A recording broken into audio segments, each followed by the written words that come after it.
falamos a ele que estaremos aqui.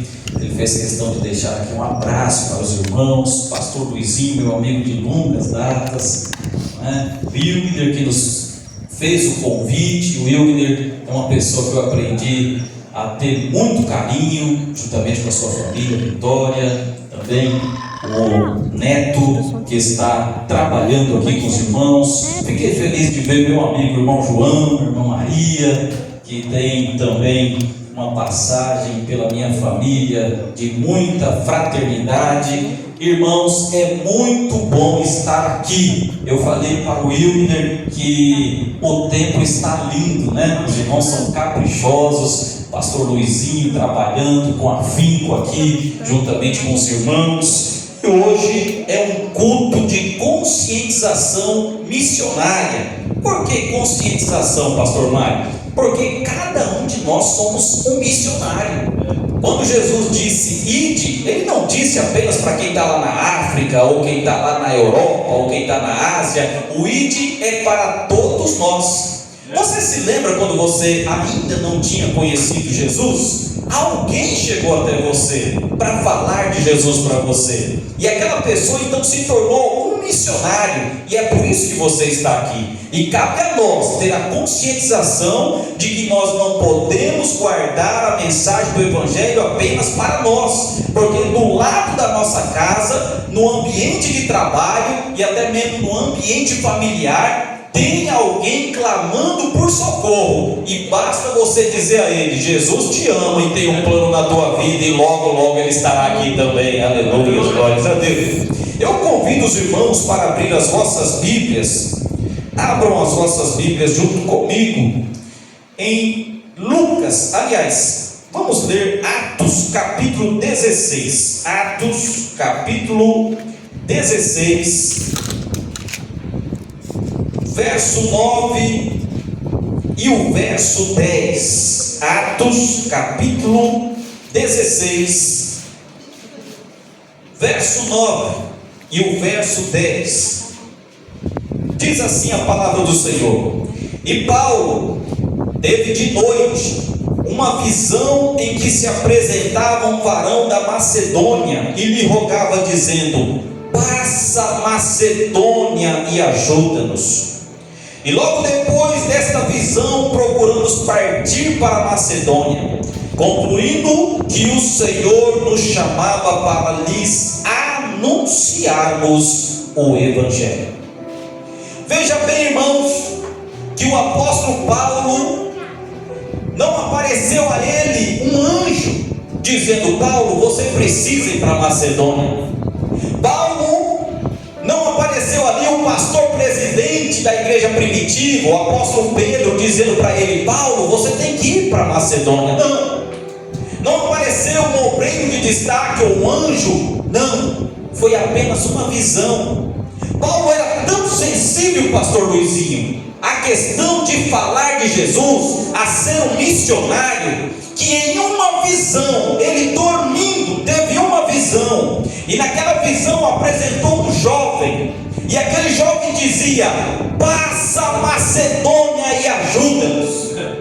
Era a segunda viagem missionária de Paulo, e ele concluiu no seu coração que alguém precisava de socorro.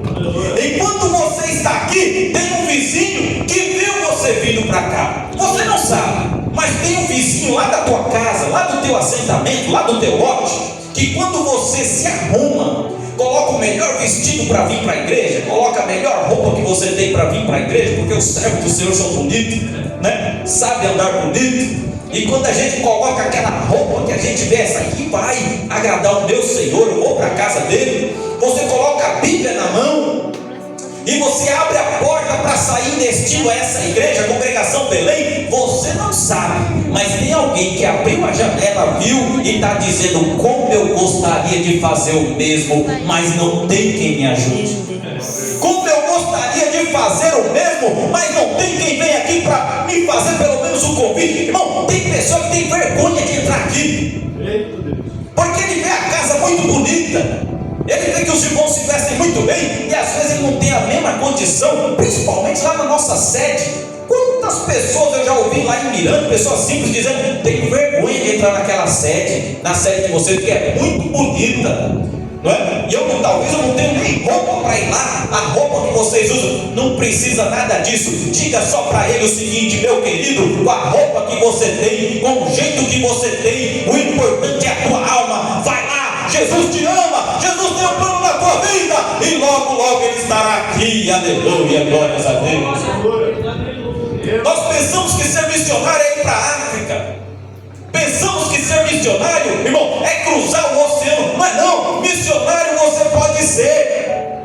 Você é um missionário. Missão nasce no coração de Deus quando Ele envia Jesus. E Jesus disse: ide pregar o Evangelho. Eu tenho que pregar onde, Senhor? Começa por Jerusalém. Sabe onde é Jerusalém? No bairro em que você mora, no lote que você mora, aleluia, no bairro em que você está localizado, no endereço da tua casa. Glória a Deus. Com o patrão, como disse o irmão João, nosso amigo Juninho Mussolini perguntou a ele: quem é o pastor? Sabe o que ele está dizendo? A minha alma precisa conhecer o homem de Deus. A alma dele está clamando. Vamos orar. E logo, logo Juninho Mussolini vai estar aqui também. Aleluia, glória a Deus. Ser missionário é ter amor de falar a palavra de Deus a tempo e a fora de tempo. Aqui Paulo teve uma visão de alguém que estava clamando e dizendo: passa Macedônia e ajuda-nos. Meus queridos, um dia nós estávamos nessa condição. Alguém aqui entre nós, e quando eu falo entre nós, eu não estou falando só a congregação Belém, eu estou falando um povo evangélico do mundo inteiro, do Brasil todo, do Iapoque ao Chuí. Um dia nós evangélicos já estivemos lá fora. Um dia nós já fomos, irmãos, escravo do tabagismo, escravo do alcoolismo, escravo, quem sabe, até das drogas, escravo de tudo aquilo que nos caminhavam, como dizia Judas, para o abismo. Mas alguém, talvez com um folhetinho, que dizia: Jesus pode mudar a tua vida, colocaram na nossa mão, ou quem sabe no bolso da nossa camisa. Ou outros ouviram o hino 15 na praça pública: ó, com cego andei e perdido vaguei, longe, longe do meu Salvador. E aquela palavra penetrou no nosso coração.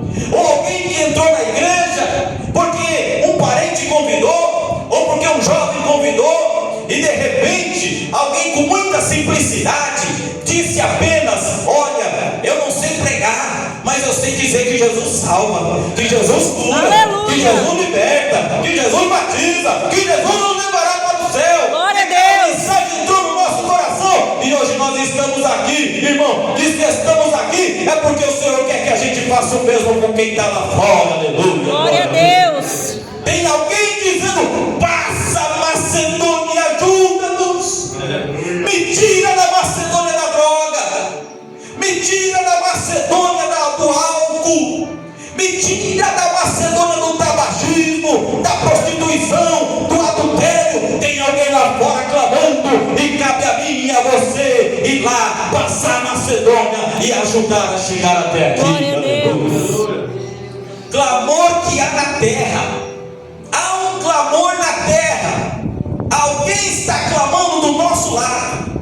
E às vezes, pastor Luizinho, nós, crentes, falamos da novela. Meu Deus. Estamos diante dos amigos e falamos da novela, do final da novela. E se esquece que novela, o nome já vem lá do quinto dos infernos, porque é um nó na vela. Eles fazem oferenda para que aquilo tenha sucesso, e eles fazem oferenda a demônios. É um nó na vela, por isso que o nome é novela. E você fica tão fascinado naquilo que você quer ir até o último capítulo, e quando está diante dos amigos, você começa a conversar sobre a novela. Mas você se esquece que dentro da alma daquela pessoa está dizendo: não fala de novela para mim, não, fala de Jesus. Aleluia. Fala o que Jesus já fez na tua vida. Ele pode até não falar para você, mas a alma dele está clamando: eu preciso é que você fale de Jesus. Eu preciso é que você fale o que Jesus fez na tua vida. Eu preciso também, meus irmãos, a Bíblia diz que o que adianta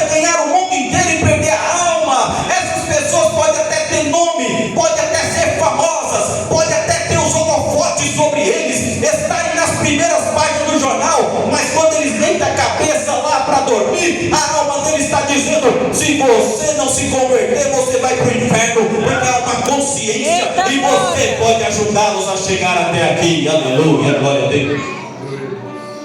É muito bom, Wilker, quando nós conseguimos, através do ministério, enviar algum missionário para fora, enviar lá para a Europa, para a Ásia, enviar, quem sabe, para o norte da América. Mas nada disso adianta se você tem Jesus no coração, tem salvação, e vê o teu vizinho caminhando para o inferno e você não fala de Jesus para ele. Se você está num ambiente de trabalho e parece um agente 007, ninguém sabe que você é crente. Santo Deus. Porque se tiver uma piada, lá está o crente no meio. Se tiver algum assunto que não agrada a Deus, lá está o crente no meio. E aquelas pessoas estão dizendo: mas ele não é crente? Ele não vai para a igreja? Ô irmão, hoje é dia de conscientização missionária. Eu não vou levar para Mirante que Deus colocou no meu coração. Seja um missionário desse bairro. Aleluia. Esses bancos não podem mais ficar sem pessoas ocupando eles. Essas cadeiras não podem mais ficar sem alguém ocupando elas. Por quê? Porque eu tenho certeza que a alma dele está clamando, mas precisa de mim e de você ir lá e dizer para ele: Jesus te ama e ele pode mudar a tua vida. Aleluia. Aleluia. Meus queridos, e por falar no clamor que existe na terra, abra tua Bíblia comigo em Isaías capítulo 6. Isaías capítulo 6.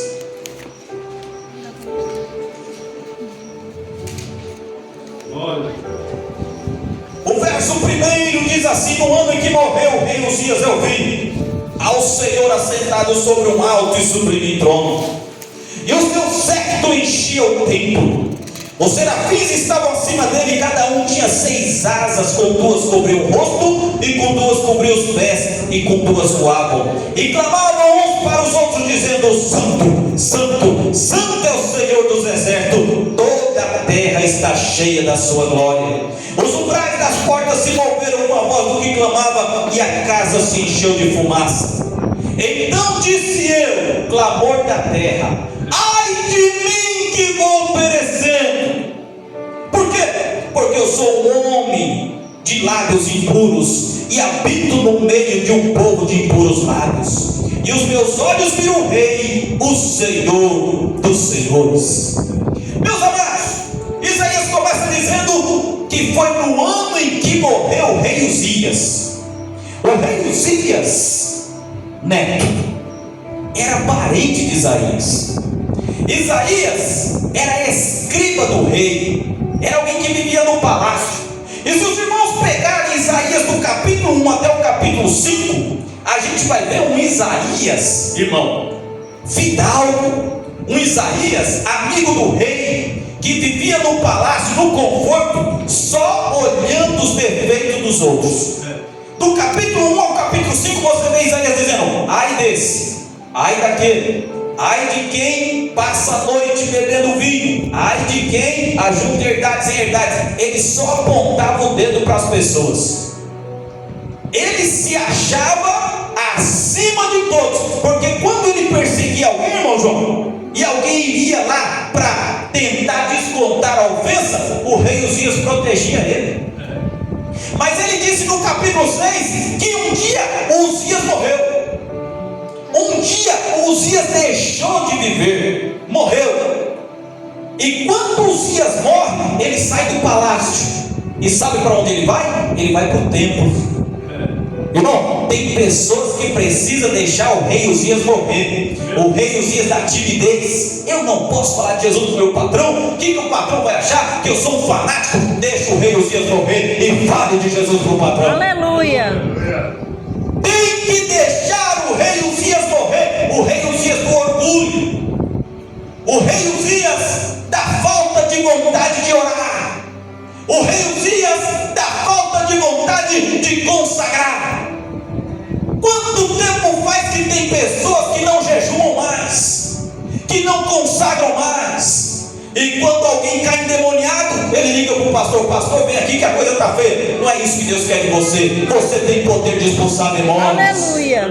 Você tem poder de orar para as pessoas e elas serem curadas. Você tem poder de abrir a tua boca e ganhar um bairro para Jesus. Os irmãos lembram da mulher samaritana?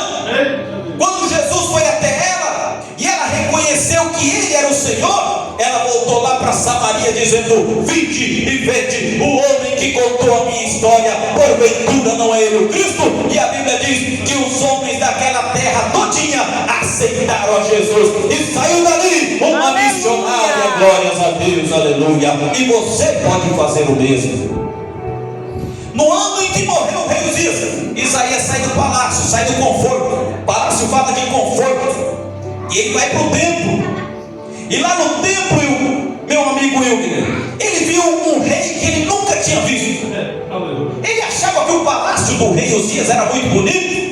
Ele achava que a glória de Uzias era poderosa. Mas quando ele entra no templo e ele vê o rei dos reis e senhor dos senhores, aleluia, assentado num alto e sublime trono, e o séquito do seu vestido, a barra do vestido dele cobria toda a terra. Glória a Você Jesus. é filho de um Deus que é muito poderoso nos céus e na terra. Aleluia, glória a Deus. A barra do vestido dele cobria toda a terra.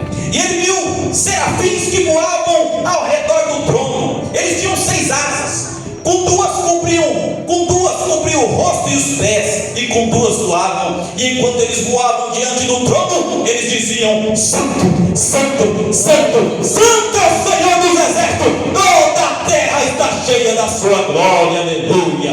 Aleluia. Isaías nunca tinha visto aquilo. Ele ficou admirado.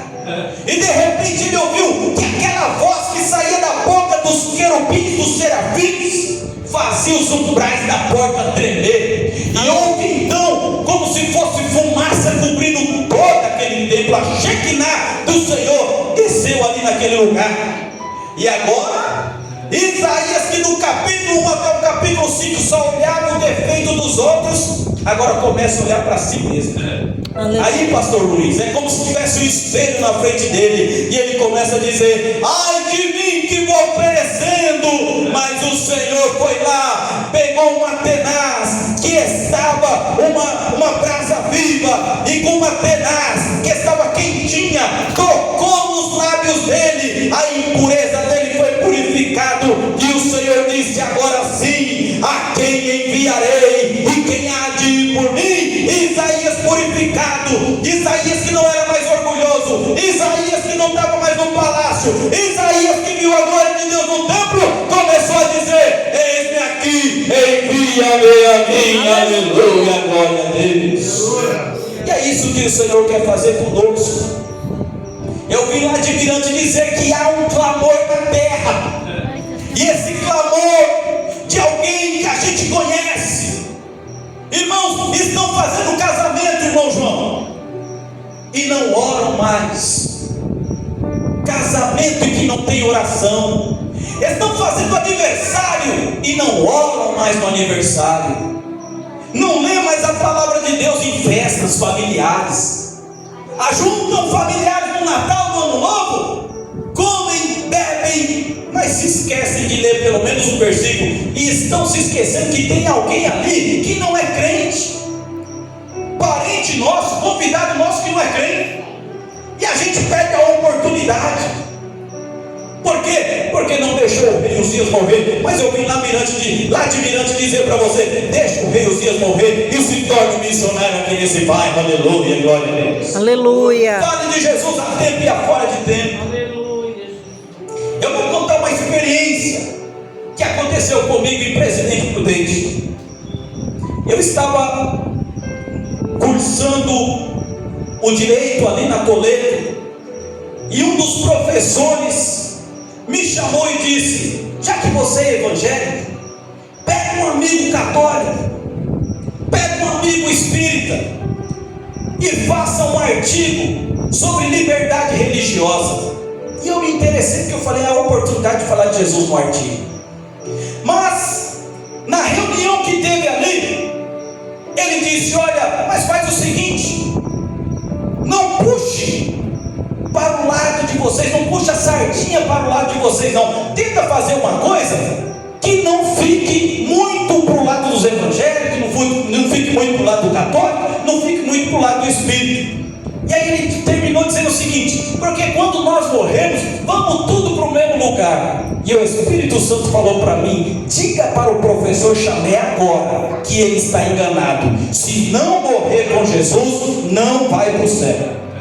Mas o Wilmer, eu jovem, olhei para um lado, vi um amigo católico, olhei para o outro, vi um amigo espírita, olhei para o Chamé, doutor Chamé, homem ateu, e eu temi. Eu confesso que eu temi.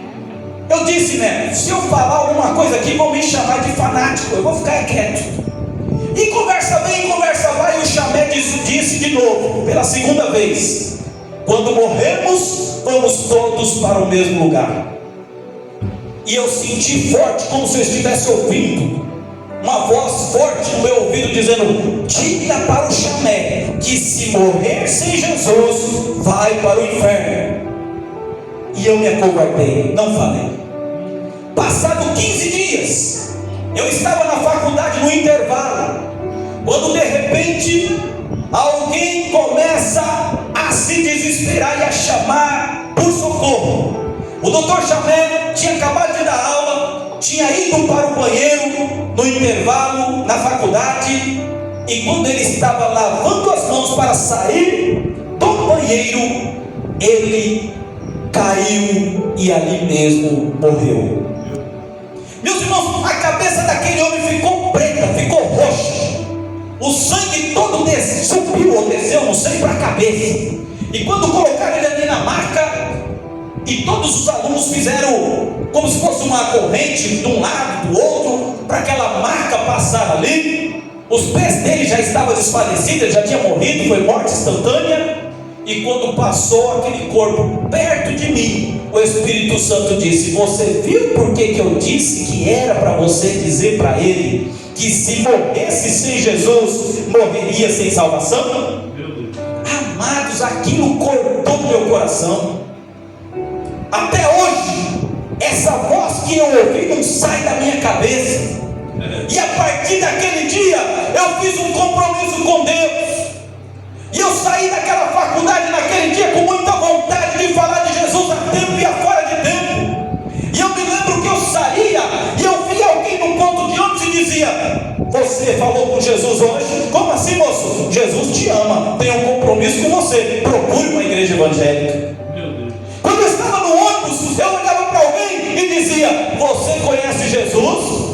Ou como assim? Jesus te ama, Ele te criou e Ele tem um plano na tua vida. E até hoje eu não perco a oportunidade de falar de Jesus a tempo e a fora de tempo, porque tem alguém clamando por ajuda e às vezes a gente se cala. Meus irmãos, depois disso, até programa de rádio eu faço. E sabe onde é que eu faço programa de rádio lá em Mirante? No quintal da Babilônia. Aleluia. No quintal da igreja católica, na frente da casa do padre. E todo domingo eu e minha esposa estamos lá dizendo: Mirante, não se esqueçam, só há um intermediador entre Deus e os homens, Jesus. E nós estamos evangelizando essa cidade, aleluia. Tem que deixar o rei Uzias morrer. Meus queridos, nós também encontramos em Lucas capítulo 16. Lucas capítulo 16. Eu falei que tem clamor na terra, mas tem clamor lá no Hades também. O Hades é a antessala para o inferno. O inferno ainda não foi inaugurado, nem Satanás está lá no inferno. Mas há um lugar onde as pessoas que morrem sem Deus aguardam a condenação eterna, chamado Hades. E você sabia que lá tem clamor também? A Bíblia fala da morte de um rico e de Lázaro. Lázaro vai para o seio de Abraão, porque era um homem humilde, mas era temente a Deus. Mas o rico, que não queria saber de Deus, vai para o Hades. E lá há um tormento eterno. Ele sente sede. Um copo d'água lá, irmão, é muito valioso, porque lá é ranger de dente, é fogo. O o tempo todo e o bicho não morre. E ele está lá, e ele fala assim, um clamor que se ouve lá do Hades: pai Abraão, pois não, manda Lázaro ir lá na casa dos meus parentes, dizer a eles para te aceitar como único Senhor e suficiente Salvador, para não virem para esse lugar. Clamor do Hades. Quem está lá tem consciência do porquê que está lá, e não quer que os parentes e pessoas que eles gostam vão para lá, porque lá é um tormento sem fim. E sabe qual foi a resposta? Se eles não acreditaram em Moisés que está vivo, vão acreditar no fantasma? Não vou mandar não. Quem vem para cá não volta. Aqui nós acabamos com a doutrina do Espiritismo, que diz que a pessoa morre e volta. Volta não. A Bíblia diz que o homem está sujeito a morrer uma só vez, vindo depois disso o juízo final. Mas há um clamor no Hades. Quem está lá com consciência não quer que os seus parentes vão para lá. E quem é que pode evitar, pastor Mário? De um parente, de um amigo meu que morreu sem Jesus, ir para lá também. Você pode evitar. Você pode sair daqui, irmão. Não saia desse culto da mesma forma que você entrou. Em nome de Jesus, aproveite a oportunidade que o Pai tem te dado. Como disse Judas, arrebatando uns que já estão quase caindo no abismo, tirando de lá. Nós temos que ser despovoadores do inferno e povoadores do céu. Aleluia, glórias a Deus. Clamor na terra e clamor no Hades. Tem clamor lá também. E eu quero concluir dizendo o seguinte: Isaías capítulo 5, irmãos, só para a gente concluir essa conscientização missionária. Isaías capítulo 5 diz que o Senhor investiu em uma vinha. A vinha é a obra do Senhor. Ele investiu. O que ele fez, pastor Mário? Olha só, ele cercou, capítulo 5, verso 2, ele cercou a vinha, ele limpou das pedras essa vinha, ele plantou excelentes sementes nessa vinha, ele edificou no meio dessa vinha uma torre. E quem está nessa torre? O Espírito Santo. E ele também construiu um lagar. Lagar é lugar de pisar a uva. A irmã Denise diz que quanto mais a gente passa na prensa, mais o Senhor abençoa, não é? Lagar, lugar de pisar uva. Mas quando pisa a uva, qual é o produto que sai? O vinho. E vinho significa alegria. Então ele nos deu alegria, ele nos cercou, nos limpou, plantou excelentes vinhos, que são os talentos. Cada um dos irmãos tem talento, cada um dos irmãos tem dom. O Senhor colocou tudo isso, nos deu o Espírito Santo. Só que termina dizendo assim, meu querido: e esperava que desse uvas boas, mas deu uvas amargas. Eu quero finalizar, irmão, pedindo para os irmãos refletir. Hoje é um dia de conscientização missionária. Quando você foi salvo, o Senhor não te fez para ser membro de banco. Membro de banco, sabe quem que é? É o verniz, é a madeira, é o parafuso. Eles são membros de banco, você não. Você é membro do corpo de Cristo. Meu Deus. E sendo membro do corpo de Cristo, o Senhor investiu em você. Ele te limpou, ele te protegeu. A Bíblia diz que nos cercou. Por quê? Porque anjos do Senhor acampam ao nosso redor. Limpou, cercou, colocou dentro de você o Espírito Santo. Aleluia. Colocou dentro de você talento. Tem uns que cantam, tem outros que pregam, tem uns que oram, tem outros que evangelizam, mas cada um tem talento na obra do Senhor. E com relação a talentos, eu quero, responda para você mesmo: o talento que Deus te deu, você está usando? O investimento que Deus fez em você, está valendo a pena? Ele investiu pesado em você. Quem investe não quer retorno. O Senhor está pedindo retorno desse investimento. Nós temos 18 mil habitantes em Mirante do Paranapanema, mas só tem 2 mil crentes. Tem tem mais 16 mil pessoas que precisamos alcançar. E o que é que eu e você temos feito? Ou só temos esperado pelo ministério? Ou só temos esperado pelo setor de missões? O que é que eu e você temos feito? Porque haverá um dia em que o Senhor vai dizer: eu investi em você. E qual foi o retorno que você Jesus. deu? Alguém ganhou você para o meu reino. E você ganhou quantas pessoas para o meu reino? Aleluia. Haverá um dia que nós vamos ter que prestar conta. Não é um ministério, é cada um individualmente. Meus irmãos, eu quero encerrar dizendo o seguinte: naquele grande dia, Pastor Luiz, eu quero chegar diante do meu Deus e dizer a Ele: Senhor, Tu me deste um talento, mas eu me esforcei e estou aqui te entregando 2. Eu me esforcei, estou aqui te entregando 3. Eu me esforcei, estou aqui te entregando 4. Aleluia. E eu tenho certeza que se nós fizermos isso, nós vamos ouvir o Senhor dizer: servo bom e fiel, foste fiel no pouco, no muito te colocarei, entra para o gozo do teu Senhor. Que Deus nos abençoe em nome de Jesus. Aleluia. Glória a Deus.